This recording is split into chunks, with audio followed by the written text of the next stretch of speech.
I'd like to welcome everybody to the regular board meeting of the Ross Valley Sanitary District, August 16th, 2023. Call this meeting to order. Roll call, please. Director Meeks? Here. Director Silla? Here. Director Borski? Yes. Director Gaffney? Here. Director Kelly? Here. The allegiance, please. I pledge allegiance to the flag of the United States of America, and to the republic for which it stands, one nation, under God, indivisible, with liberty and justice for all.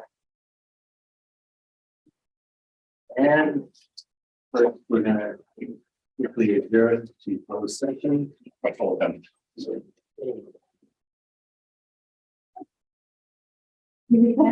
Oh, good. I'm ready. I'd like to reconvene the open session now, and there's nothing to report out this time. And before we approve the agenda, I'd like to move. I'd like to remove items 12, 13, and 14 in that order before number 7. Can we do that? I'll second. Okay, all in favor? Aye. Right on to item number 12.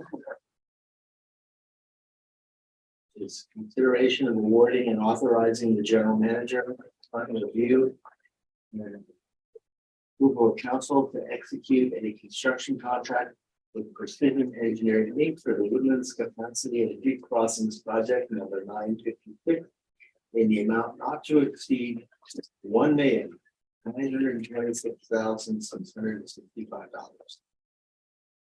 Good, yes, I'll introduce the item and then have Bill go over the details. So the Woodland Capacity and Fleet Crossing Project is a neighborhood project, kind of like we did with the Laurel Groves. It's sort of a focus area. It's not all over the district. And it was spun off of the 22-23 gravity sewer project. So complexities related to doing work around regulatory complexities and the environmental. And so What's that behavior? so we conducted design over the fall and the winter, and then have been getting the permitting secured. But meanwhile, we did go out to bid and receive favorable bid. And this is the second capital project alongside the site improvements that we issued a contract for last month. So it's all kind of, it's coming in a wave, and we expect to do another gravity sewer project to go out to bid this fall. That's a follow on the heels of this, because this is a little more of a narrow one, but you can see the price is under $2 million. So we have the bandwidth or capacity to do more rehabilitation than just this neighborhood project, but it has a lot of special items to it. You know, this is another example of us taking sewers out of creeks, and when we find an opportunity to, and these were high risk scores, assets in the IAMP that we updated in 2021. So this is, and you might remember there was a chapter on creek crossings that we're tracking those, which is these are good ones to address, and they're tricky because they're in the backyard or they're, you know, we have to drill under a culvert and all these things. So some specialty work that is, we believe, a good idea to separate out and have it something like that. So with that, Bill, you want to brief support on where we're at and what the next step is? Sure. Yeah, so thank you, Steve. The Woodland Capacity and Creek Crossing Project here, awarding the contract to Precision Engineering is their bid came in 20%. Or sorry, at 19, sorry. 11. I'm reading the wrong number. I should have just said it when I thought. 12%, about 12% under the engineer's estimate at 1.9 million. It sounds like a good deal. I reached out to Precision Engineering to confirm that they were interested in proceeding with the contract, and they confirmed that they are. They're a relative unknown with the district in terms of performing work for us, but their references attested to their ability to perform work on a schedule such as this, related work such as directional drilling and sewer main replacement, gravity sewer main replacement. And our construction management is the proposed construction manager for the project. The next item on tonight's agenda, Jamin Park has experience working with precision engineering and also attested to their ability to perform this type of work.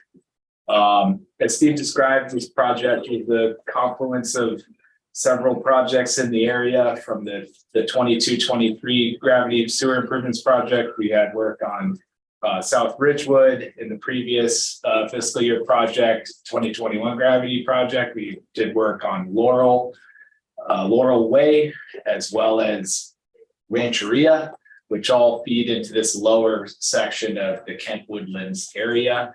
And even then downstream of that is the location where a lot of work has gone into it to improve major deficiencies. And this is a project that's set to alleviate many capacity issues that have been observed in the field as we've worked out there more. We've noticed a lot of I&I from upstream areas, and this should help alleviate that. A lot of those issues, improve reliability of our system. And as Steve was describing, we're removing 3 mains from the flow path of creeks at 2 individual crossings, and then replacing sewer mains that are beneath or above beneath or above Tamalpais Creek in various formats, replacing those and reducing our risk of overflow or failure in a creek area, and also improving our reliability the reliability of our system in those areas. And as Steve mentioned, these have been grouped together for synergy of the permitting process, and we're proceeding with that. And look, we would be planning to hit a construction window for in-creek work by October 15th. So that portion of work would need to proceed relatively quickly. The out of stream work could then proceed after that. And you can see the spread of bids is fairly close. The number 2 bid is 2.3 million. Number 3 bid 2.4, and then the number 4 bid at 3 million. So total of 4 bids, which is pretty good. We can see that we're definitely, awarding to the lowest bidder is does not appear to be very risky in this instance. Yeah. Any questions? I have a question. I did find some of the individual items are wildly off. Oh, and different, yeah, just wild. Pam has a question. Yeah, I do. Question about Fish and Game. It's 4 creek crossings, right? Were they notified and go through all those weird stipulations? Yes, so they've issued a draft lake and stream bed alteration agreement. They only opted to include 3 of the 4 crossings. One of the crossings they said is not it's not of interest to them. Okay. The potential impacts are non-existent. Thanks. Any other questions? But then there's also other approvals, they're parallel, we work with Fish and Wildlife, they're called now, used to be Fish and Game. And then there's the Army Corps of Engineers, and they consult with the National Marine Fisheries Service because we're steelhead trout in this system. So, and Phil's managing that, but we put a lot of the same information in all those permit applications, also the water board, because they for one water quality certification of a federal action, like a core permit, 404 permit. So that gets triggered that the water board has to do a permit. But fortunately, the requirements are pretty similar, but they always have their things, right? Fish and Wildlife pointed out some potential rare plants, but they were not found. We did a survey. So that's something the water board would make this for the Army Corps. But we work with the water board and Fish and Wildlife to work through issues like if we're going to put concrete in the culvert because the pipe's being taken out, right? We're going to grout in there, seal it, right? Well, they don't want us doing that in a situation where we could lose some of it into the water, for instance, right? So they want assurance that we've got a plan for that, which we do. How long was it gonna take to do the Well, everything? yeah, the contract time on this, Yeah, so I believe the total working days were, it was, I believe it's 100 calendar days for all of it. 3 months or. It's pretty, yeah, 4,277 feet, linear feet of pipe being replaced, so less than a mile, 0.8 miles. The 16 manholes, it should go relatively quickly, assuming, no major issues or, yeah. I'm sorry, I didn't quite catch it. Can you explain to me what's happening on the 3 creek crossings? Are we improving them? Are we removing them? Are we going under the creeks? Yeah, sure. So the first creek crossing, I'll start from the bottom to the top. The first creek crossing, there are 2 sewer mains that are exposed in a box culvert underneath a bridge on Woodland Road. And there's 2 sewer mains there that we're going to be removing from the channel and installing a double barrel siphon by directional drilling underneath that creek. The second creek crossing is in the private property. It's in the backyard of a property on Woodland, and that one, the sewer main is exposed in the bottom of the creek. There's a pipe joint exposed in the creek. So it has, all of these creek crossings have a relatively high risk associated with them from our IMP risk assessment for these reasons. So there's an exposed joint and an exposed pipe in the bed of the creek. That's going to be removed, and the sewer main is going to be lowered to 2 feet below the existing creek elevation there. That'll be installed. Yes, it will be underneath the creek, but it'll be installed by open cut. The third creek crossing is just adjacent to that, and it is going to be installed via pipe bursting, and that one goes under a whole concrete box culvert as well. The majority, I think all of the crossing is going to be under concrete, but that will be done treacherously. The fourth one, which doesn't require a permit, is actually above the concrete box culvert in the road, right? It's actually sewer laid over the culvert. Yeah, and it's not a bridge, it's basically that the road section is higher through there, and then, yeah, the creek runs essentially in a storm drain pipe.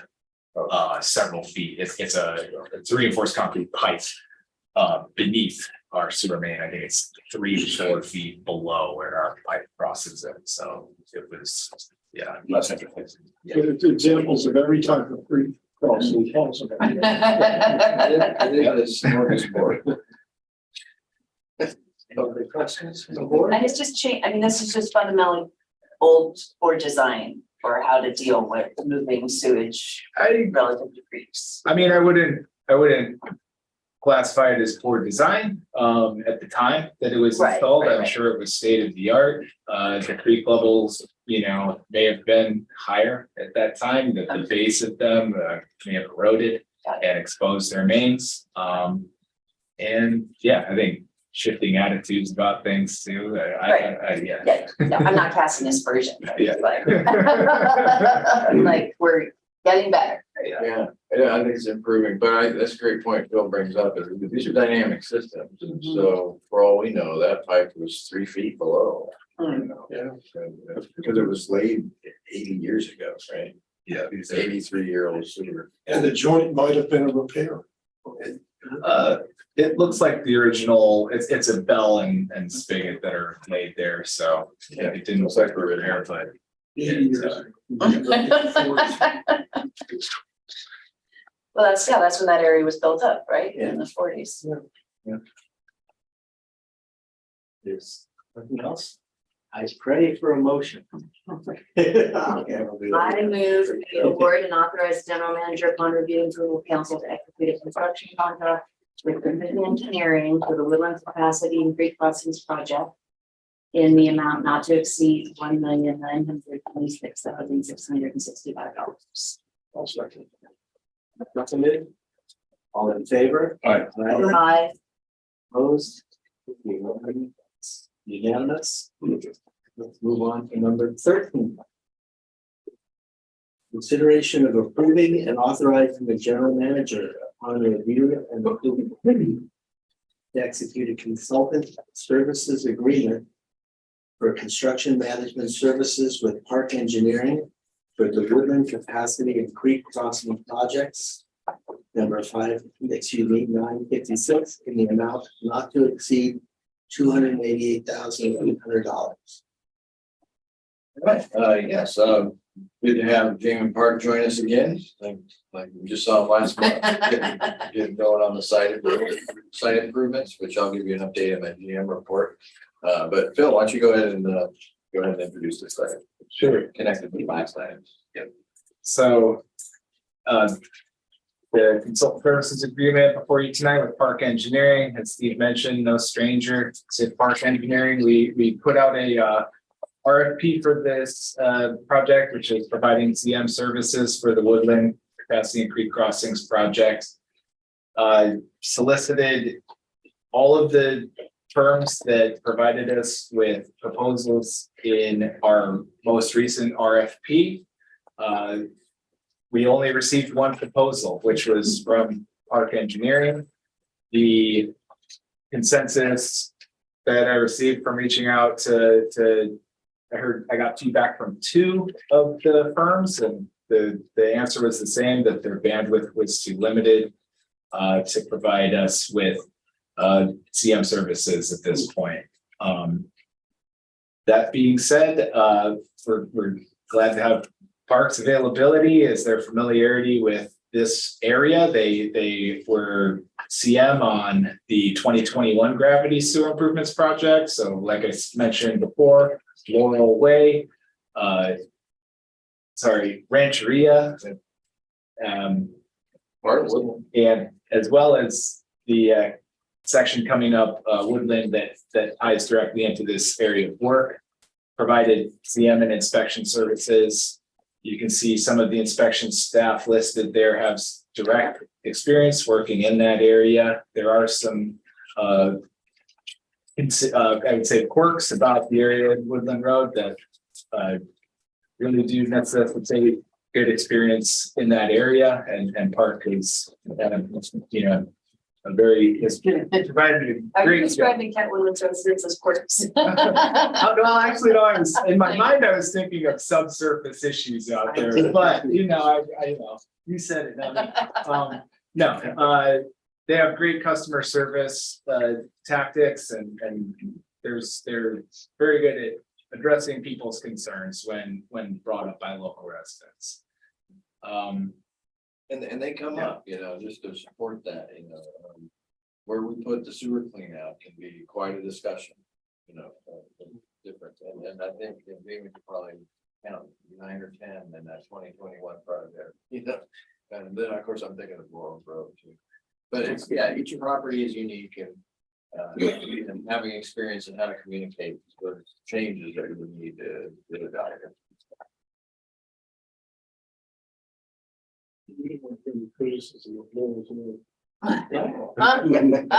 So, and anyway, do we hand it over?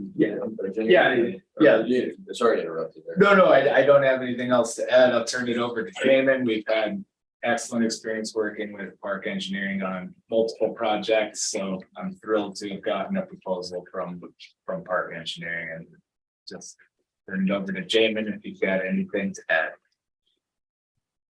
Well, thank you. I'm actually happy to work on this project. I think the one nice thing about this type of project, because the creek crossings you don't get to do very often for sewer projects, and the nice thing about it is it's a little more challenging but a lot more interesting. And I was telling Phil that precision engineering I've actually worked with in the past, and we did do quite a bit of directional drilling, and this was a project I did in Emeryville for sanitary sewer replacements, and we did quite a bit of directional drilling. We even did quite a bit of micro tunneling under bridges and creeks and whatever else over in Emeryville as well. So I do think that precision will do fine doing working on this project.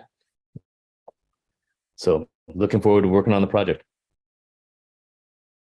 Yeah, we finished.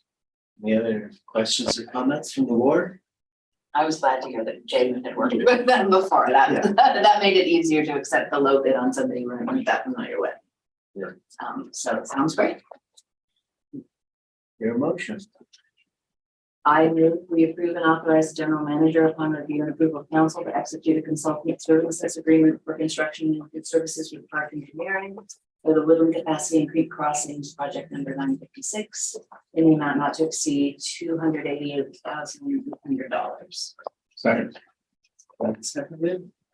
All in favor? Aye. Aye. Unanimous.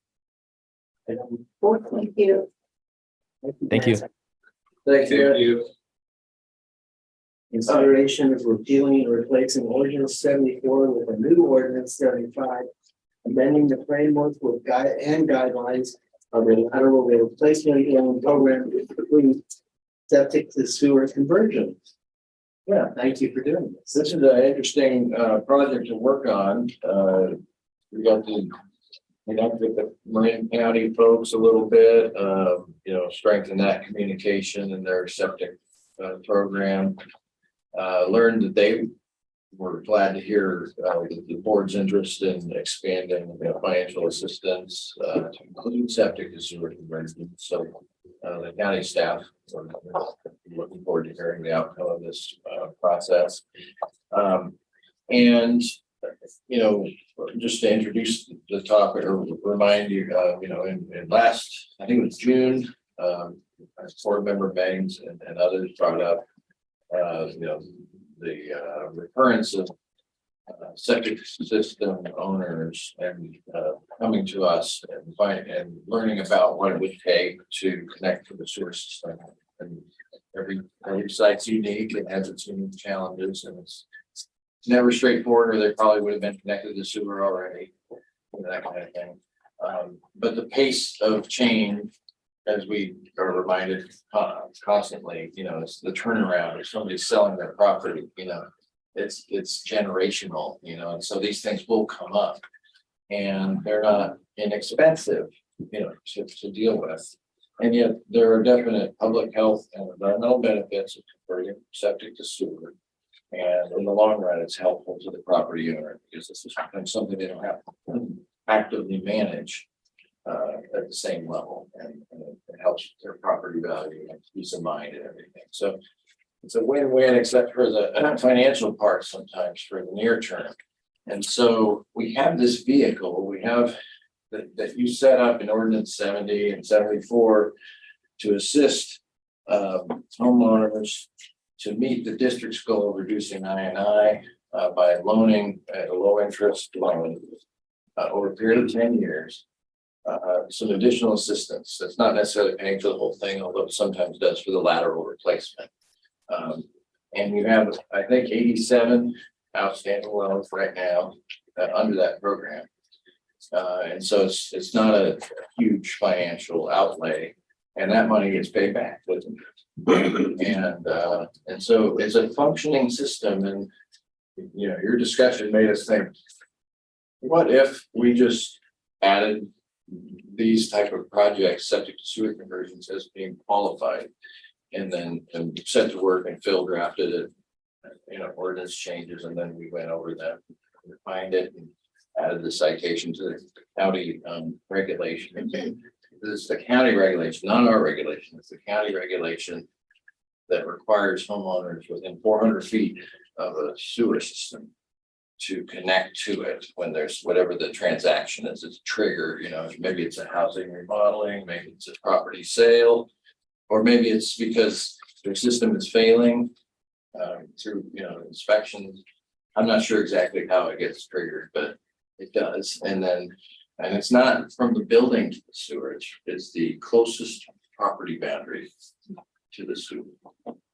So now if the county enforces this regulation, they obviously will have some property owners will be a hardship or and so the county wants to implement their laws, but also help the citizens where they can. So they were really glad to hear you considering this as a tool to help,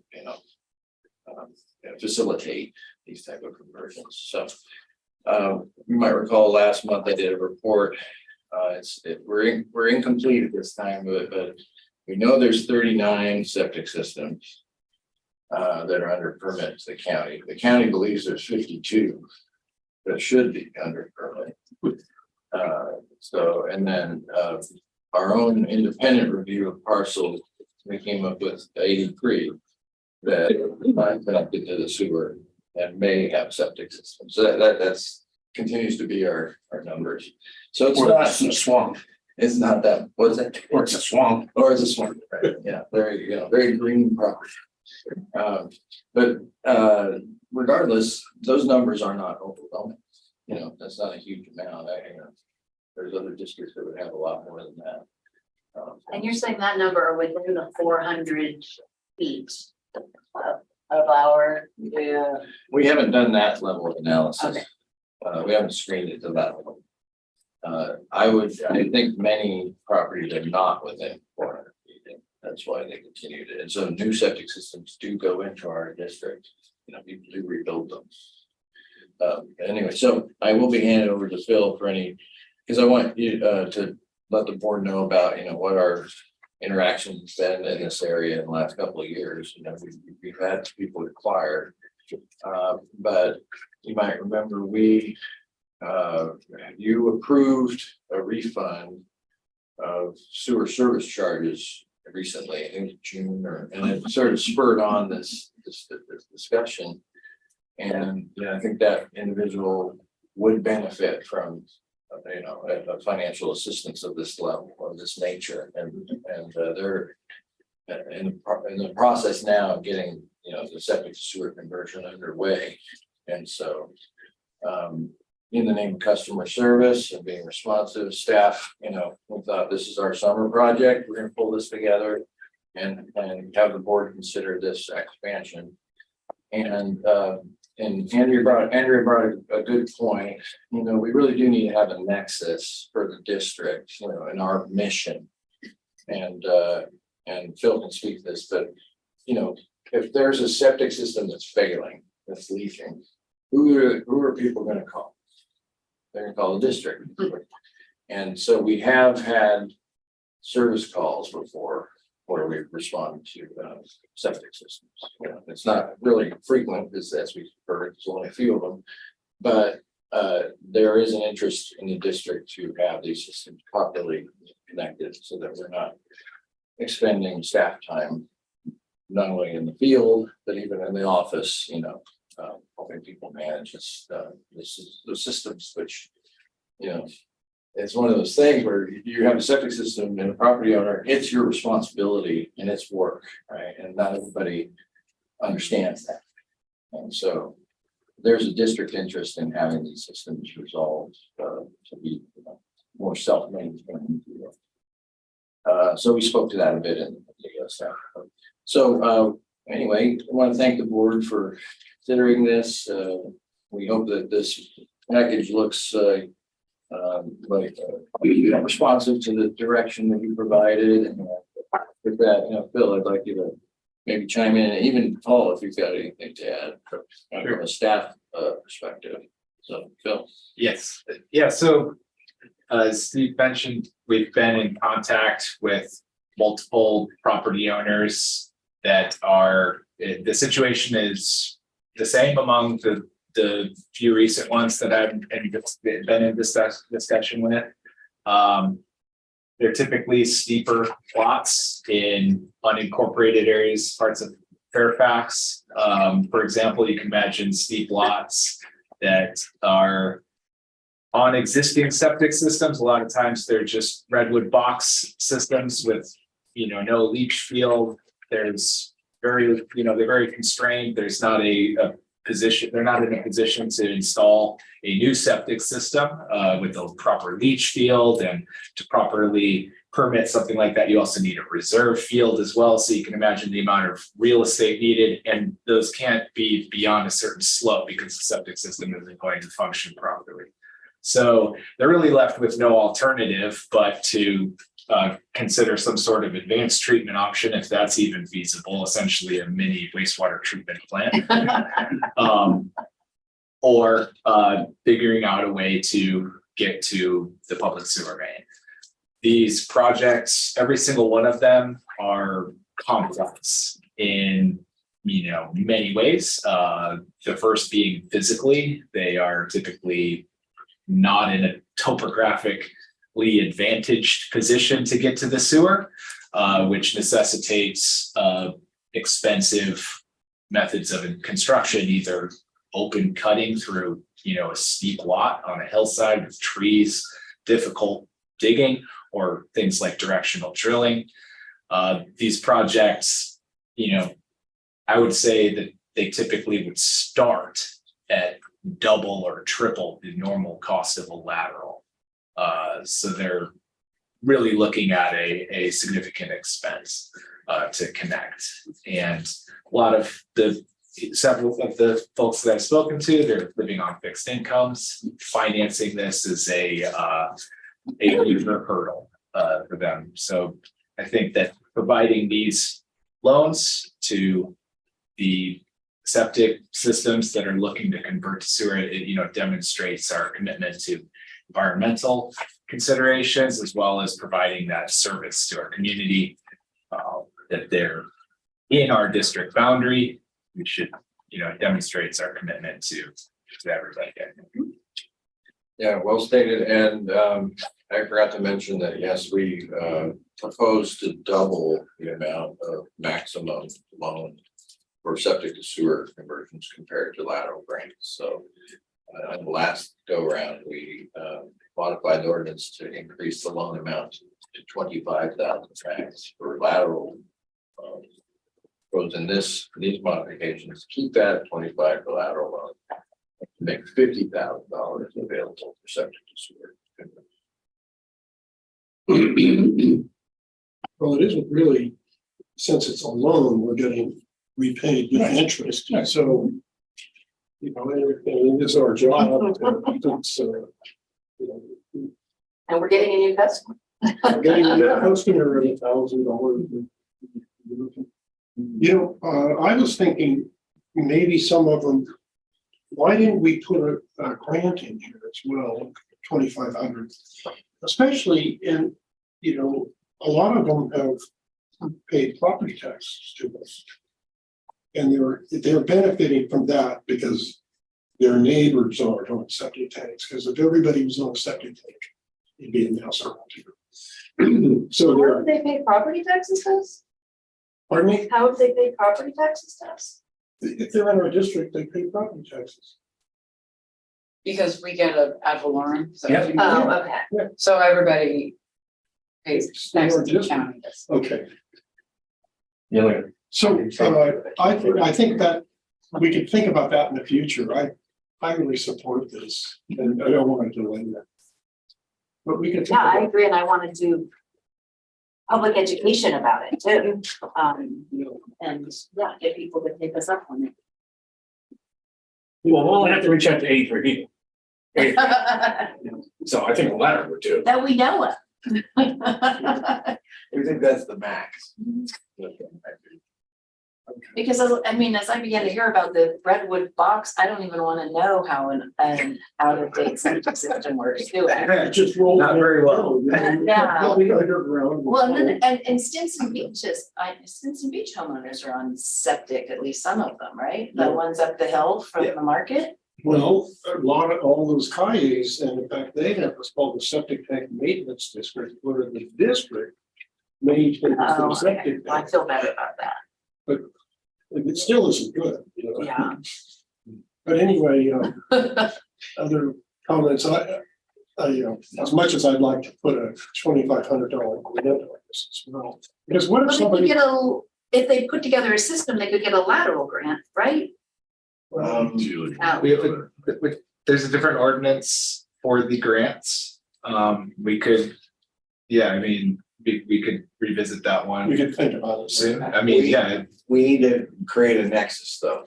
I think the nexus is they pay property taxes. It's an interesting point. That's pretty broad though, What's the because legal doesn't next? everybody who pays property taxes in the county? Yeah, but the other ones get services from us, they don't. Right. And we. And we have a You let them differential mess with legal money. charge. Differential charge if they don't. Yeah. And so if if they aren't paying property taxes, they'd be subject to the ones that don't pay property tax, so I think. But any other questions about this? Michael had to go. You're taking over, because he had to go play. I think Fairfax is 26. Has 26 of these? I think that's what Heather, I met with the manager of the town to ask her about it because I think 2 have come up on my street, 1 leaked since I moved in 1987, and the town kept saying it was an underground spring. And my dog, I think I told you the story, my dog came coming home stinking. I'm like, okay, I was kind of not all there. And then somebody sold the house and they lied about the septic tank. And then they had to sue because they didn't disclose it had a septic tank. So then for weeks, nothing but trucks and digging, because you were right. The lateral was way up on a slope. This is on Cypress Okay. in Fairfax. Yep. Yeah. Anyway, it's working nice now. Well, they're connected to our septic connected. system. Yeah. Okay, good. The new property owners, right, after suing. for Or the- maybe the old ones paid for it. All right, I'm making a I've motion. had calls from a few citizens to not give them the bill. They like you. Oh, great. Because I go, oh, well, let me direct you. Very upset. They can't afford it. The neighbors won't go in to do, like you said, a bond, and they're stuck. And they don't want to replace a septic tank. They want to get out of that.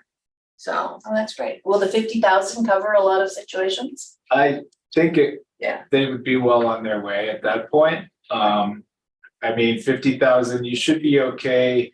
If I imagine several of these they require pumping. Yeah. And a packaged pump system right now is around $20,000 installed. And then there's the pipe. So it should cover, I would say it's on par with a $25,000 loan for a regular lateral replacement. I'd say it scales equally with that. I don't think the $25,000 for those covers all of them, but I think that it's a very good starting point. Okay, all right. So you're running the meeting now, yes? Yes, Would you like a motion? we'd like to. On this motion today. I move that we repeal ordinance 74 by adopting new ordinance. I move we adopt ordinance 75. And that's all I need to say, correct? Right. Is there a second? Yeah. Any further discussion? No, all in favor? I Thank you, that's great. So now we go back. Send back. Open time for public to raise items tonight on the agenda. We should. Clerk of the board, is there any public? I was just talking to the clerk, we were kind of, we were working on this remotely last week, and there's a little bit of confusion, but there's some changes On page, in board packet 167. It's really just a typo, but it's not. We no longer use the term SFO. Yeah, we do though. We should just go ahead and use it there. Board packet 157. 167. Thank you. Yeah, it's ordinance language and so and Faith wants to just to put it back to SSO. you know, I think that's still in place, right? That's fine. Yeah, so everybody's clear that Okay. it's just a title graph. collect titles. Collect titles. Okay, let's go to open handed if anybody. Committee reports out. Ad hoc facilities committee, that would be you, Michael. Yeah. Police is coming along. It's I consider it industrial chic is what it means. It's nice, but it's not posh. You know what I mean? I think it's sturdy, and I think it's extremely functional. It looks great. They're coming along, and Alicia said they're starting to check it. It's going to be a gigantic checklist because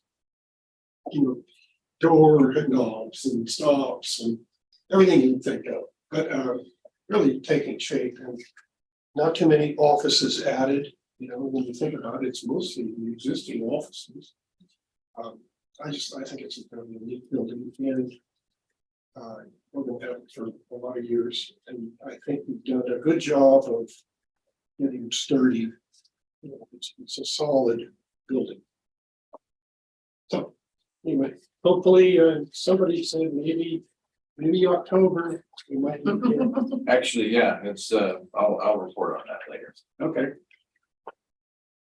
Okay, the finance committee, that would be me. We reviewed the construction work, and we noted that last meeting we approved $5,550,000 in capital projects. And this meeting we've approved 2.2 million in projects. That's a lot for a district our size. Then we spent a lot of time on the very terrific year-end financials. It's quite a document. I hope you will have a good look at it. And I might want to pull one item just to okay, CMSA. We did not have an August meeting. We're having our September meeting later in August. We had a Central Marin Finance Committee meeting today, and it was over the OPEB financing. And CMSA is in very good shape on their pension and OPEB, just like us. And our partner and wastewater are doing a good job. We're specifically targeted it, just like we targeted it here. Yeah. So that's good to know. How about North Bay watershed? North Bay met on August 4th. There were 17 directors and representatives with a few public present. We had a guest presentation, and the topic is regional workforce development for the water industry, attracting and retaining the workforce of the future. And it was also brought up at the CASA conference because there is definitely a deficit of people in the field. And so this person, Jordan Dameril, who is a manager for the Fairfield Sassoon Sewer District, talked about Bay Work. He's the chair. And Bay Work is a group of several workforce development activities and organizations that currently are active in the Bay Area. So they are a collaboration of bringing people together at 45 different water and wastewater utilities. That's to help candidates pull continuing education and also just staying connected with each other. We're in that, aren't we? Yeah. We're members. And that's right, there's dues. Aaron Brewery. They also, We paid them. yeah, so it sounds great because that's what's needed is all this interconnected stuff. And then he talked about the BACWE, BACWWE, and that is the Bay Area Consortium for Water and Wastewater Education. So it's another group, but they do a little bit different. They do more education and talk to more collection system personnel. And they also have an internship for students, and I'm not clear on how that's done. They're having trouble with the funds. And there was a lot of information there. And then Director Bornstein, he's in the minutes, and he says there's a great analogy pulling it together. Over the last 10 years, Ross Valley Sanitary has been working on an amazing program with standard operating procedures and competency-based trainings so that we don't have an institution. So we don't have institutional memory loss as people leave. We recently won an award for Small Collection Systems of the Year, and our work in compositely based training and the standard operating procedures. Training is available to anyone in the agency to move up in positions. Second speaker was Sally Bolger on ecological workforce development overview. And she talked a lot about standardizing environmental compliance training for laborers, equipment operators, and other crew members. And she talked about they're doing a 10-hour training for ecological workforce. We don't do that. No. Yeah, I'm thinking, it's a little outside, we would hire a consultant. to do Yeah. That type of work for us, like Integral does. That type of work, or we'll find a sub consultant to do that type of work. Okay. Okay, and then at the end, Andy Rogers, who's the executive director, talked about North Bay Water Recycling Agency. I think it's relatively new, but they're looking into joining North Bay Watershed at no cost to be sort of a regional kind of group that can help us, especially as we had this conversation today about recycling. I am really pushing it, looking at it, watching. And we're going to have maybe a field trip in October to the Montezuma Wetland and Marin Island. And we talked about this is for some of our programs for the near future. We're going to do small grants and scholarship programs. And I think that's enough. We're busy. Okay, thank you. Any questions on any of the verbal report by GM? Okay, I'm gonna hit 5 things pretty quickly. First, 1111 Anderson. We got the schedule for site improvements from Coastside Concrete.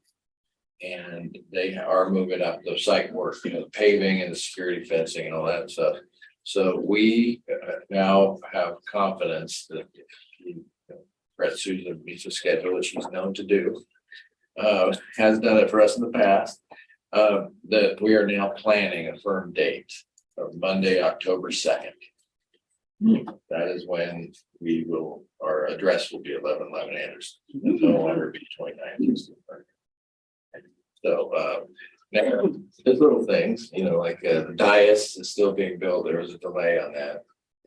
There's supply chain issues, I don't know, but it'll be ready by November, but we can still do a board meeting without a dais. We can get tables in there. Exactly. So glad to let you know that at long last we have a date. We're planning everything around that. Very, very excited. Second, as many of you know, it's official now that at CASA we received the Organizational Excellence Award for the competency-based training. And, I wish I could remember offhand, maybe you can, who we were competing against, but it was large and small agencies. Yeah. We were up against, there wasn't a large or small category for this. So this was a recognition of this initiative and, just thanks to Paul and all the staff that, that walk the talk, every level of our organization. We had to convince, the judges that this is a real thing, and we showed them that, and it's great, a great recognition to get. We made a video for the event, and our video was just as good as anybody else's, I thought. We hung in there, production value, because we leveraged the firm that was already doing instructional videos about our crews, so it was we took advantage of that relationship and competed against the big boys with our video, I thought, the big agency. And so it's now on our homepage. So if you want to see the video, it's right there on rvsd.org, along with our other videos. Third, of course, you all are very aware that this past week, we not only had one, but two articles in the Marin Independent Journal. One was a review of us going through the cease and desist order and turning things around. A very favorable article. And then we didn't realize it, but the editorial board felt they wanted to reiterate that and ask the citizens of Marin County to thank you, the board members of the Ross Valley Sanitary District, for doing great work. I was gonna say, I didn't take it as us. Well, it comes from the top. You set it up, so you steer the ship. And so that, that's, I have to report out on that. It's good. It doesn't hurt. Yeah, it's helpful. And then my fourth item is we have an annual summer gathering, the staff, and they were calling it the summer buffet. It's not a barbecue. We're having some Middle Eastern food, champagne, and you're all welcome to join us this next Tuesday, August 22nd at 11:30. Kick things off and have some fun, all staff. You know how it goes, and it'll be our farewell to Kerner. And the backyard looks nice right now. Paul turned on the sprinkler and the grass is glistening. Turn around quick. It did, didn't it? I knew it. So we'll have a nice little backyard gathering. Rose from the dead. Yeah. And then the last thing, it's and Corey's on the line, so they'll appreciate this, and maybe you can correct me if I don't get this right, but we received a certificate for our popular annual financial report. So that's the second recognition received for excellence in financial reporting, and then the third, and to get the trifecta, right, or the triple crown, we're aiming for our budget to receive award, and so if I got that right, Corey. But it's a certificate, so we can add that to our, what would you call the triple crown, Corey? I mean, it's excellence in financial reporting. Just call it the Triple Crown. It's like Finance.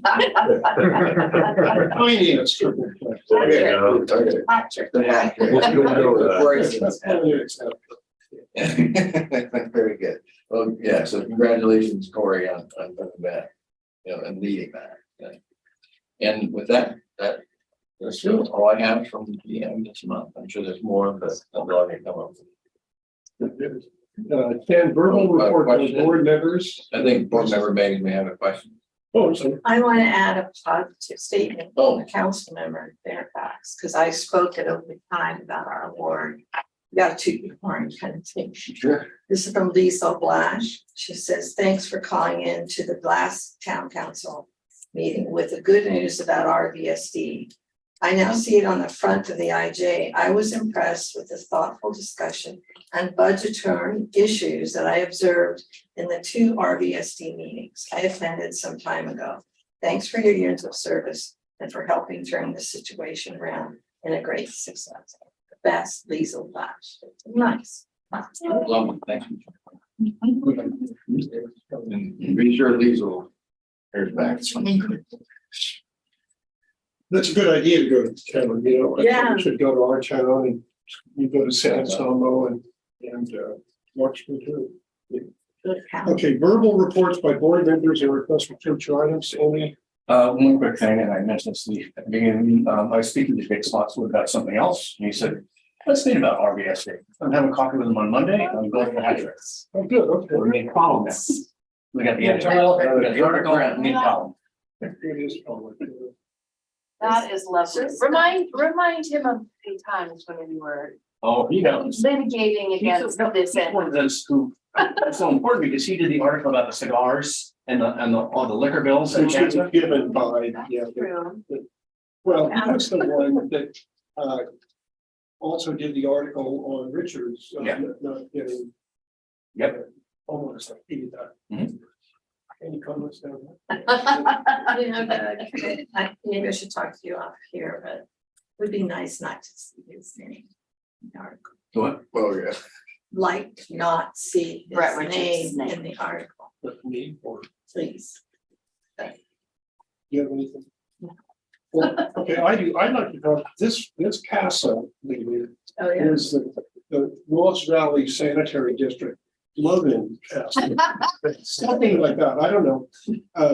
We had a really great, a couple of presentations at the CSRMA. And they're going, skill response and you need this and do this. And the example is the Ross Valley Sanitary District letterhead on it. And, this is what you're supposed to be doing. Then the next presentation was by Steve Miskus, Oh, I remember and him. he was bragging about everything he learned at the Ross Valley Sanitary.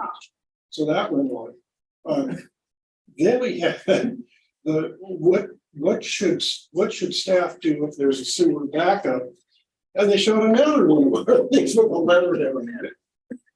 Then we read the This is all organizational- CFRMA, this is all like risk reduction. Liability reduction? What it was, what do you do when somebody's home is flooded? And you come in and they've got sewage all over, their living room. Right, but was the discussion in the context of CSRMA? Yeah, it was a general discussion, but then the example was what you're supposed to do, and it was this kind of, here's a report, I see. and that was our report. Here's a template. Yeah, do this. Do it, rock down. We have not anonymized it to protect the innocent. Let's see, what do we have? There was a good thing on what to do about the pension trust too, and I'd like to talk to Steve and Alicia about it. His point was, if you don't put the money with PERS, you pay 6.8% on the unfunded liability. And you can eliminate a lot of that. So, he's got a point there. And there's another little technical item. And then our general manager moderated an interesting session on sewer system disruptions. And an example was Oraloma Sanitary District. Can handle 30 MGD or something like that. They got 140 plus million gallons a day for about 2 days. And he said, that's our secondary clarifier. It's not a water feature. Water is just pouring out of the thing. And he was afraid he's going to lose his plant. And they didn't mention Ross Valley on that. Yeah. Luckily. I threw in a couple examples from my stuff. Yeah. So anyway, it was quite a good CASA. It was, and Greg Norby was there. Greg was there, that's right, yeah. One thing I didn't bring, that I learned about is there's only 18% of women in the workforce. 18%. I asked about that, and we don't get applicants for collection system workers from females. That's maybe when I went to engineering school, there were no females in engineering. now they kind of almost dominate. So there is an organization that started in 2010 by Alyssa Downs. Or no, actually it's Megan Roberts, sorry, and they've got 3,800 members and you can join it. So we should do a PSA. No, just kidding. What's that organization called? Association of Women in Water, Energy and Environment. I have a couple of, Melissa Thorne is member of that. Okay, let's move on to consent calendar. Any questions on that calendar? No. You know, I just wanted to real quick one. The year-end financial was really terrific. I hope you follow it. We went over pretty much in the finance committee, but on page board packet 42 and 43. Here's a really good summary of pension. You know how complicated this pension information can be. But we're 90, you know, if you look down at line 7 on page 42, 96% funded. If we count our what we contributed in the pensions. And we less in the OPEB on the next page, 58%. But it's not a lot of money. It's a real good summary, easy to read of what we're doing. Yeah. It doesn't include, remember we added 280. Yep. See, it hasn't been added yet. I guess that goes to the next system. Right, there's always that 1 year lag Yeah. with the actuarial analysis, so it's. I never can tell what year. Yeah. That's one of them. You have to remember you're a year behind. So would anybody like to pull anything out of the consent calendar, or that's all I got. I think there's a lot of other great information. So a motion on consent calendar? I just want to ask, we weren't actually, we responded to the grand jury, but were we responsible Oh, for we didn't responding? do that, did we? Oh, no, That's in consent. As a consent, yeah, we put together a response a lot like CMSA response. Okay, we had the response. okay, we were targeted at something to respond Yeah, to. you have Yes. to do a opinion on one and respond to a report. Yeah, it's very minimal compared to a lot of our responses. We just wanted to understand. Yeah, we cited the work we've done and, you know, we're always available to follow up further. You know, they were suggesting to have blanket authorization at square footage, I think, you know, and as you know, we can move pretty quickly around here. You know, if we want to amend an ordinance, you know, 92 to we have an overlay, you know, besides our system we have, which is pretty generous. Yeah. And you came up with a very creative, fair policy that helps us keep capacity charges way down. And many cases, if you have an existing structure or if it's within a house or even an outbuilding that's existing, there are no capacity charges in our ordinance now. You know, so we already Two of the 4 categories we don't charge. right. Yeah, so for a new building, you know, and I think maybe they would like to see districts exempt any new ADU that's 750 square feet or less. We don't have that explicitly in the ordinance, but it wouldn't be difficult to. Yeah, but we talked about that, remember? And we're gonna get somebody with 257 square feet. Or 750. Yeah. Yeah, I mean, 700, Yeah. just over, right? Yeah, Greg Norby was really like Square footage. proactive on us thinking about ADUs, like before I. Square footage isn't important, it's the plumbing fixture. That's right. That's right. I'd say we push back on that one. Well, we didn't really say, we didn't commit to doing anything. In our response, we said, we did this. Yes. Isn't that, you know, and we think it's good, you know, but let it know. Okay, sorry, I didn't really mean to pull it. No, I'm glad you brought it up. Yeah. Okay, so a motion on the consent. Yeah, I would move to take consent. Second.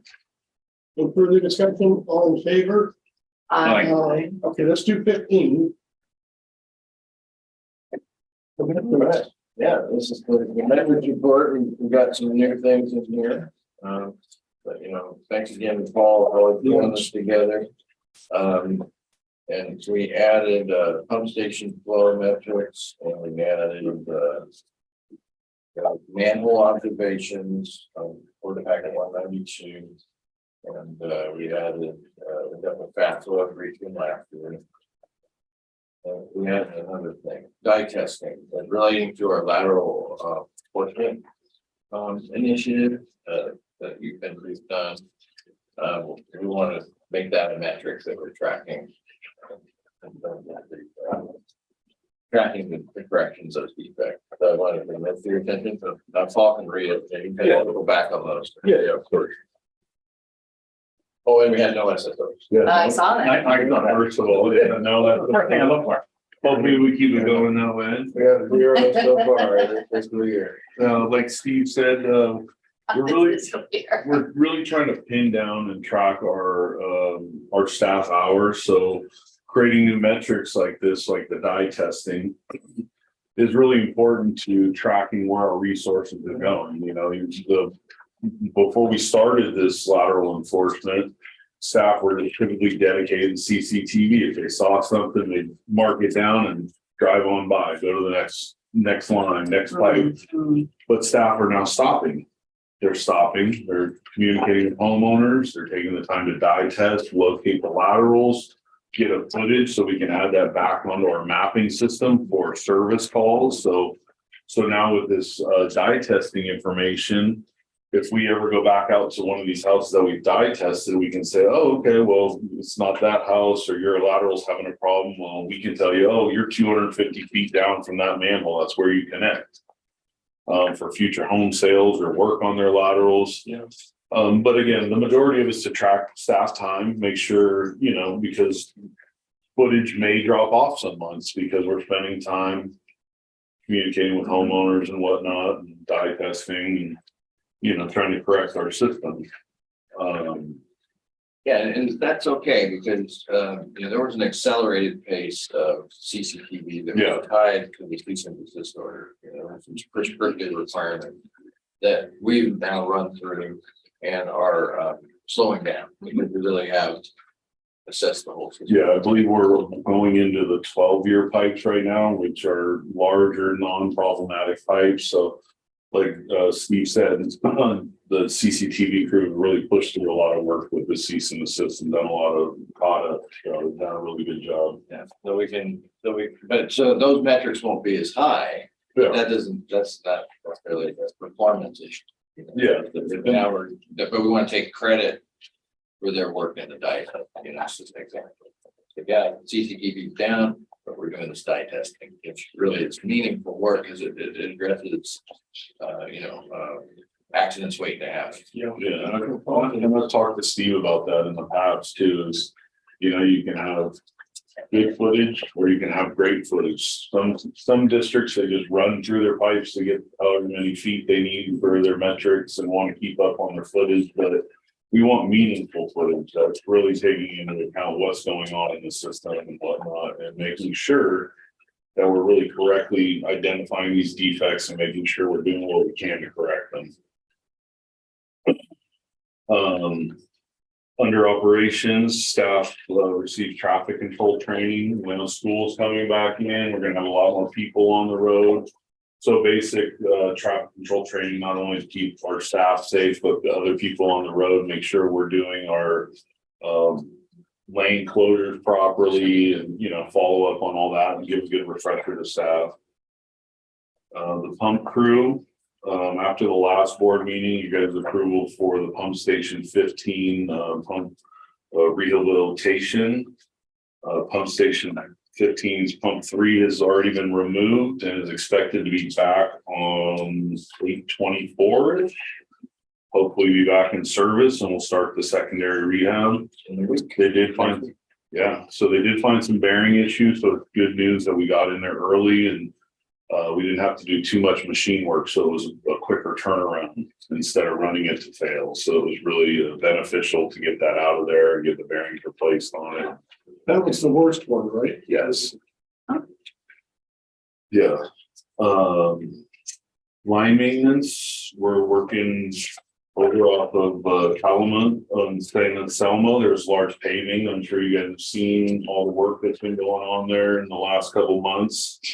Well, one of the contractors was working in the curved area, getting ready to pour some concrete and hit an old brick manhole. So brick started falling into the thing, into the system.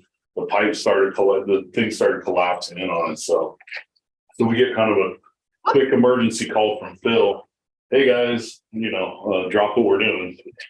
Line maintenance went out there, retrieved all the debris. We found like 3 or 4 bricks in the line and partially collapsed sewer line. So we did an emergency repair out there. We put in a whole new, we worked with the contractor, got a brand new manhole and about 30 feet of pipe, and was done in 2 days and ready to go for the concrete pour for the paving project, so we can keep moving on out there. So it was really good effort by all crews. Engineering and inspection, it was a strike team. Yeah, and it was one of our older manhole, brick manhole, so it was a great time before the concrete got poured to just get it out of there and clean up the system a little bit. Brick manhole meaning like there's brick around. The whole it manhole, down- the whole manhole is built out of brick and mortar. They just stack them on top of each other and build the whole manhole up. You didn't believe it, huh? And does the brick come above the ground? I mean, how, It goes up to the base of the metal manhole lid. And then so hitting it, how did they hit it? they were digging out the concrete, and then when they went to pop the lid off, the bucket, it just collapsed in on itself. The repair crew's been really busy this summer. They've been doing a lot of open cuts. The highlight here I want to show, in July, we did 13 manhole rehabs. Everything from rough misaligned channels, failing bases, rim and covers, infiltration. We epoxy coated manholes to keep infiltration out. So they've been working really hard. They also did 7-point repairs and a really important open cut up on Crane Avenue in Sleepy Hollow. There was an abandoned lateral that was leaking a lot of gravel and whatnot into our sewer system. We were able to remove 340 feet of abandoned pipe that was letting rocks and gravel and whatnot into the system. So big benefit there. And then condition assessment, talking about dye testing in July, there were 3 more laterals that were confirmed for lateral enforcement. I believe that brings us up to around 58 at the time being right now. And we're about 60% complete on repairs for those notifications. So did we repair those or we? The laterals, Well, no, but the connections, like, do we? the homeowner's responsible from the connection outside your house all the way to the Y. They're responsible to do the Y at the main. So as they well. do it. Yes.